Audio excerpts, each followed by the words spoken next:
মহানগৰীটো ভোগালী উদযাপনৰ প্ৰস্তুতি চলিছে বজাৰত ভোগালীৰ সামগ্ৰীৰ উভনদী হৈ পৰিছে আৰু এই সন্দৰ্ভত অধিক খবৰ আমাক দিব আমাৰ সাংবাদিক বিকাশ শৰ্মাই হয় ভোগৰ উৎসৱ ভোগালী বিহুলৈ মাজত মাত্ৰ 6টা দিন বাকী আৰু ৰাজ্যৰ ভিন্ন প্ৰান্তৰ লগতে গুৱাহাটী মহানগৰীত ব্যাপক প্ৰস্তুতি চলিছে আৰু এই মুহূৰ্তত আমি গণেশগুৰি বজাৰত আছো আৰু গণেশগুৰি বজাৰত দেখিবলৈ পোৱা গৈছে ৰেডিমেড যি পিঠা লাড়ু আছে সেই পিঠা লাড়ুৰে এই মুহূৰ্তত উভৈনদী হৈ পৰিছে যিহেতু মাত্ৰ 6টা দিন বাকী আছে মহানগৰবাসীক এইবাৰ ৰেডিমেড যি পিঠা লাড়ু সেই পিঠা লাড়ুৰে বিহু আপ্যায়ন কৰাৰ উদ্দেশ্যেৰে এইসকল যিসকল থলুৱা ব্যৱসায়ীসকল আছে তেওঁলোকে ৰেডিমেড পিঠা লাড়ু সান্দহগুৰি চিৰা সকলোবোৰ যি খাদ্য সামগ্ৰী সেই খাদ্য সামগ্ৰীসমূহ তেওঁলোকে ইয়াত আনিছে দাদা প্ৰতি বছৰে আমি দেখোঁ যে ভোগালী বিহুৰ প্ৰাকখনত আপোনালোকে এনেধৰণৰ যিসমূহ খাদ্য সামগ্ৰী আছে সেই সকলোবোৰ লৈ আনে এইবাৰ ক'ৰ পৰা আনিছে ইয়াতে নিজা ইণ্ডাষ্ট্ৰি আছে তাতে আনি আছে আৰু বাহিৰাকে কোম্পানীৰ পৰা ৰাখি আছে এনেকৈ হেৰি আছে এনেকৈ আনি আছে চব জাগাৰ পৰা আহি যায় না ৰেডিমেড পিঠা লাড়ু পেকেটৰ দাম কেনেকৈ দিছে 50 টকা আৰু লাড়ু আছে 40 টকা তেল পিঠা আছে জোন পিঠা আছে ঢিলা পিঠা আছে এই আখল লাড়ু আছে আখৈ আছে মুড়ি আছে বৰা চাউল আছে এনেকুৱা বহুত ধৰণৰ বস্তু আছে আৰু যি লাগে সকলো চব পাব দৈ আনিবনে আপোনালোকে দৈ আনিম দৈ অনা দেৰি আছে কেইদিনমান বহুত দেৰি আছে না এতিয়ালৈ বিক্ৰী কেনেকুৱা হৈছে বিক্ৰী বৰ্তমান নাই হ'ব আৰু হয় কেমেৰা পাৰ্চন পলাশে দেখুৱাব এয়া হৈছে মহানগৰী গণেশগুৰি বজাৰৰ দৃশ্যাংশ যিহেতু আমি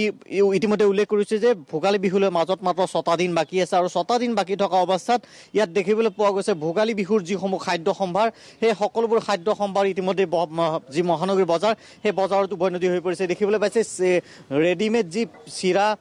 সকলোবোৰ ইয়াত লৈ আনিছে ইয়াত দেখিবলৈ পাইছে লাড়ু বিভিন্ন ধৰণৰ লাড়ু তেওঁলোকে ইয়াত আনিছে যিহেতু ভোগৰ উৎসৱ বুলি কোৱা হয় ভোগালী বিহুক আৰু সেই সময়ছোৱাতে দেখিবলৈ পোৱা গৈছে এইসকল যিসকল থলুৱা ব্যৱসায়ীসকল আছে তেওঁলোকে এইসমূহ যি খাদ্য সম্ভাৰ সেই সকলোবোৰ খাদ্য সম্ভাৰ তেওঁলোকে লৈ আনিছে আৰু গুৱাহাটীবাসীক তেওঁলোকে সকাহ দিয়াৰ উদ্দেশ্যেৰে এইদৰে যি ৰেডিমেড পিঠা লাড়ু সেই পিঠা লাড়ু তেওঁলোকে ব্যৱস্থা কৰিছে এই মুহূৰ্তত আমি দেখুৱাম এয়া হৈছে ৰেডিমেড যি পিঠা লাড়ু সেই পিঠা লাড়ুৰ উপৰিও ইয়াত যি পিঠাগুড়ি হওক সান্দহগুড়ি হওক যি গুড় মিঠৈ হওক সকলোবোৰ যি খাদ্য সামগ্ৰী সকলোবোৰ খাদ্য সামগ্ৰী ইতিমধ্যে তেওঁলোকে লৈ আনিছে আৰু ইতিমধ্যে আমি উল্লেখ কৰিছোঁ যে ৰাজ্যৰ ভিন্ন প্ৰান্তৰ সমান্তৰালভাৱে মহানগৰীতো যি ভোগালী বিহু আয়োজন সেই ভোগালী বিহুৰ সম্পূৰ্ণৰূপে যি প্ৰস্তুতি সেই প্ৰস্তুতি ইতিমধ্যে আৰম্ভ কৰা হৈছে আৰু 6টা দিন বাকী থকা অৱস্থাত দেখিবলৈ পোৱা গৈছে মহানগৰীৰ বিভিন্ন প্ৰান্তৰ বজাৰসমূহৰ উপৰিও গণেশগুৰি বজাৰত বিশেষকৈ যিসমূহ ভোগৰ উপচাৰ সেই সকলোবোৰ সামগ্ৰীৰে ইতিমধ্যে উভৈনদী হৈ পৰিছে যদি চাই তেতিয়াহ'লে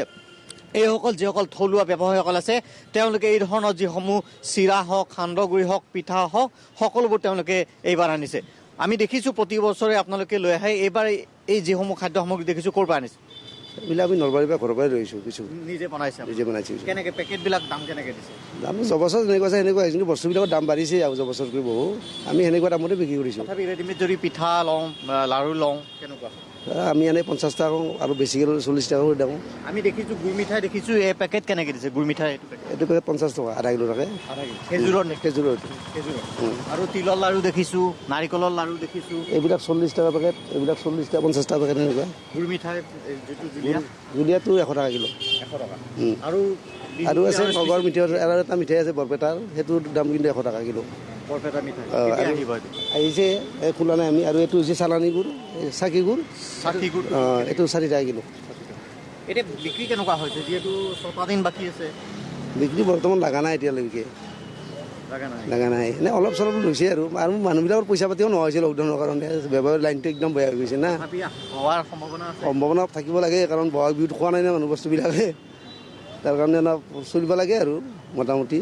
সকলোৱে আশা কৰিছে ভোগৰ উৎসৱ ভোগালী বিহু সকলোৱে ভালদৰে উদযাপন কৰক আৰু তাৰ পূৰ্বে দেখিবলৈ পোৱা গৈছে গণেশগুৰি বজাৰত এই ধৰণৰ যিসমূহ ভোগৰ খাদ্য সম্ভাৰ সেই খাদ্য সম্ভাৰেৰে উপচি পৰিছে বিভিন্ন ধৰণৰ যি চাউল সেই চাউলসমূহ তেওঁলোকে লৈ আনিছে তিল আনিছে তেওঁলোকে মাটিমাহ আনিছে আমি জানিবলৈ চেষ্টা কৰিম দাদা কি চাউল ইয়াত এইবাৰ আনিছে আপোনালোকে হয় বিকাশ শৰ্মা আপোনাক ধন্যবাদ জনাইছোঁ